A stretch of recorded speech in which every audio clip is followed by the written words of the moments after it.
Hi, welcome back to the lesson 4 functions in C++. So in this part, we are going to look at some of the practice problems and discuss its solution along with its dry run. So stay tuned till end to understand the logic and the solutions of the practice problem. Let's start. So our first practice problem is write a program to display prime numbers between two intervals. Okay, so let's get into our compiler. So the basic logic behind prime number is that number which is only divisible by itself, or we can say only divisible by 1. So the number which is only divisible by itself is called a prime number. So let's start find the prime numbers within a specific range, because in problem they have asked us to find prime numbers within a certain range.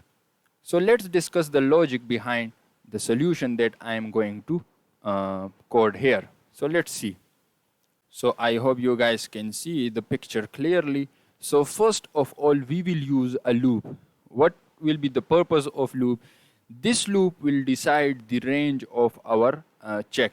For example, if my lower number is 2 and my upper limit is 10, so the loop will make sure that I will perform calculation and I will perform the check only within this range.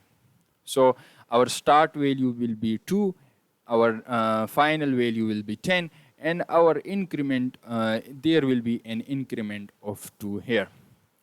Now after that, count will be checked. A count variable will be introduced. So what will be the purpose of this count variable? This count variable will be used to count the division. Okay, so for example, if I have a number 3, so it will count that 3 is divided by how many numbers.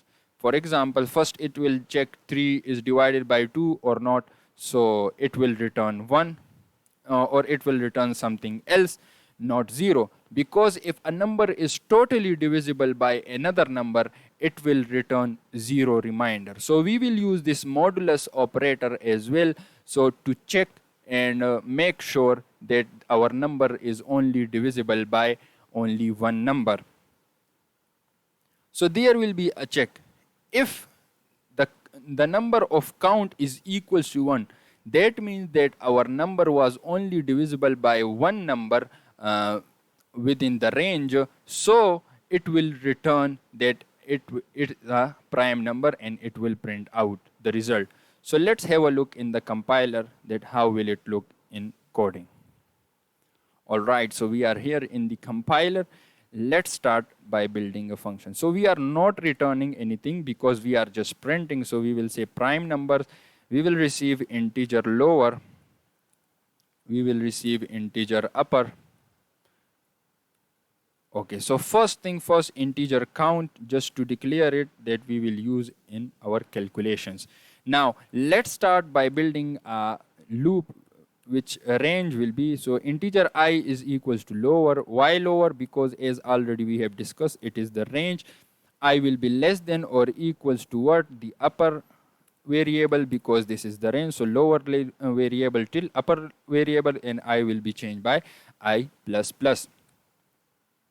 Now for checking purpose, we will use the second loop. As we have discussed, the second loop will be used to check whether that given number, whether that the check number, for example, this I will start from, let's say, if we are talking about the range from 2 till 10. So the value of I will be 2. And to check that if 2 is divisible by only 1, so we will initialize each and every time count by 0 before starting this check loop. Now we will start the check loop. So this is check loop.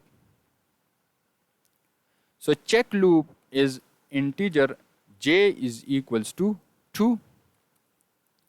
J is less than or equals to that number that we are checking. So which number is this? I is for the range, so we will be checking the I number, and j plus plus. Okay, So we have got j plus plus. Now if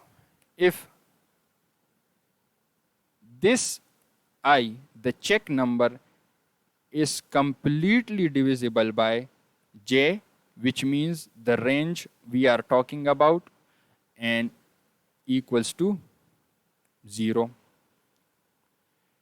If I is mod j is equals to 0, then what you should do, then count plus plus. Okay. Then after check loop, we will have another check. If count for this iteration, if count is equals to 1, then print C out that number. Okay. So we will print out that number. Now in the main program, C out is equals to enter the first number. So our first number is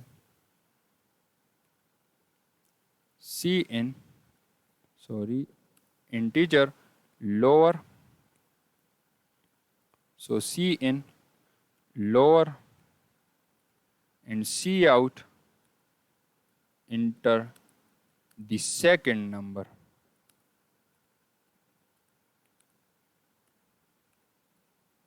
And we have got integer upper and C in upper. Okay.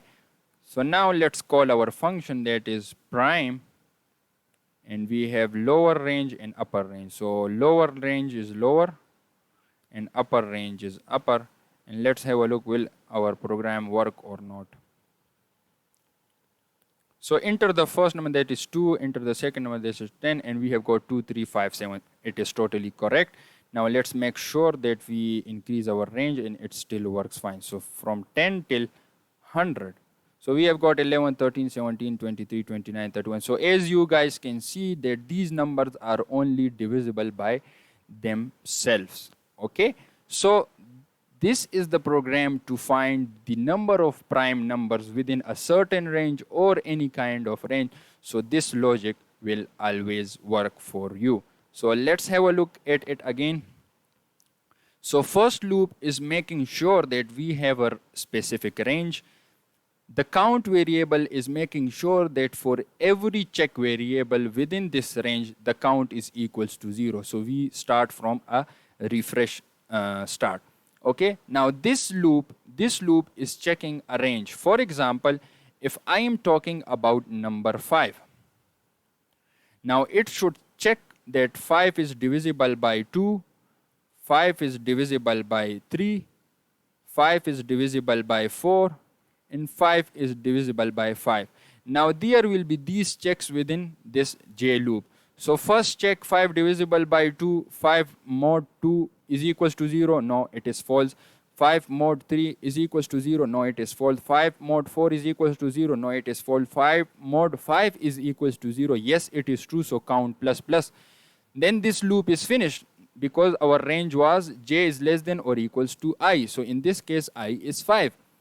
So then after that iteration, it checks whether the count was equals to 1 or it was greater than 1. So it made sure that count is equals to 1, so it printed out 5. Let's talk about 10. So if we talk about 10, so 10 divided by 2, 10 divided by 3, 10 divided by 4, 10 divided by 5. So these are not actually divide, these are mods, okay? So remember, mod returns a reminder, divides return a proper number, okay? So 10 divided by 2, so this means I mod j is equals to 0. So count plus plus 1 count, then 10 mod 3 is equals to some value, then 10 mod 4 is equals to 0.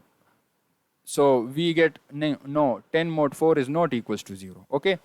So 10 mod 10 is equals to 0, okay? So 10 mod 10 is equals to 0. Now 10 mod 2 is also equals to 0, and 10 mod 10 is also equals to 0. So the count value is 2 for 10.